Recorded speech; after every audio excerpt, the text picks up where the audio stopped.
Baiklah, Assalamualaikum warahmatullahi wabarakatuh. Kami dari kelompok yang beranggotakan Rifka Dwi Melani, Reva Andera, dan Samratuliani Rahmi akan mempresentasikan hasil penyusunan siklus akuntansi dari hasil wawancara kami pada usaha Laundry Memis untuk periode 2026 ini.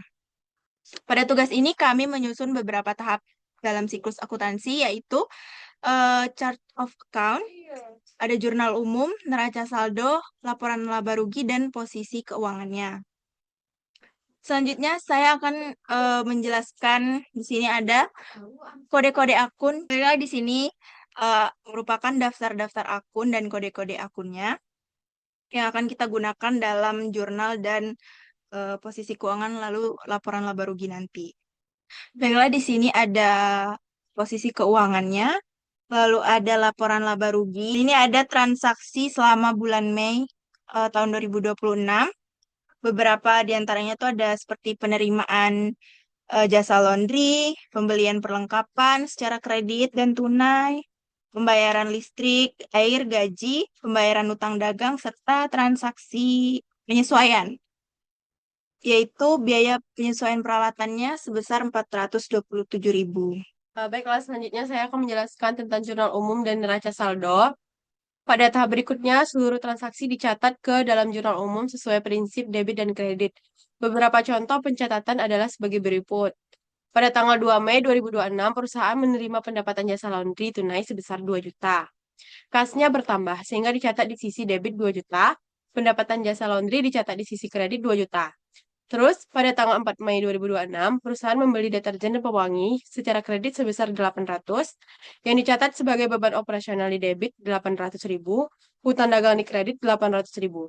Transaksi lainnya dicatat dengan cara yang sama hingga akhir bulan. Setelah seluruh transaksi dicatat, langkah berikutnya adalah menyusun neraca saldo. Dari neraca saldo diperoleh total saldo debit sebesar 76 juta dan total saldo kredit sebesar 76 juta juga. Hal ini menunjukkan bahwa pencatatan telah seimbang.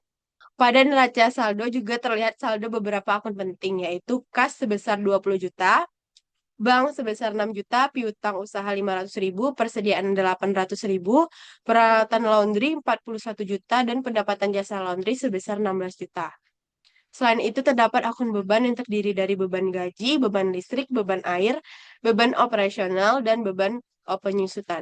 Selanjutnya, laporan laba rugi dan posisi keuangan akan dijelaskan oleh Liani. Baik, selanjutnya saya akan menjelaskan laporan laba rugi dan posisi keuangan. Berdasarkan data pada neraca saldo, kami menyusun laporan laba rugi untuk mengetahui hasil usaha selama bulan Mei 2026.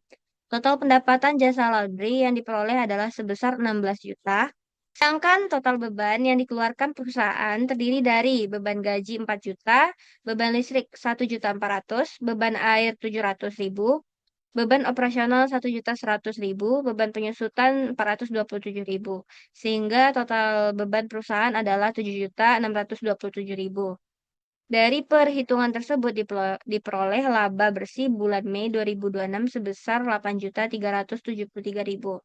Selanjutnya kami menyusun laporan posisi keuangan. Total aktiva yang dimiliki perusahaan sebesar 60.546.000 yang terdiri dari kas, bank, piutang usaha, persediaan, dan peralatan laundry setelah dikurangi akumulasi penyusutan. Sementara itu, total pasiva juga sebesar 60.546.000 yang terdiri dari hutang dagang, modal pemilik, dan laba periode berjalan. Karena total aktiva dengan total pasiva sama, maka pelaporan posisi keuangan telah tersusun dengan benar dan seimbang. Demikian presentasi dari kelompok kami mengenai siklus akuntansi Laundry Memis periode Mei 2026.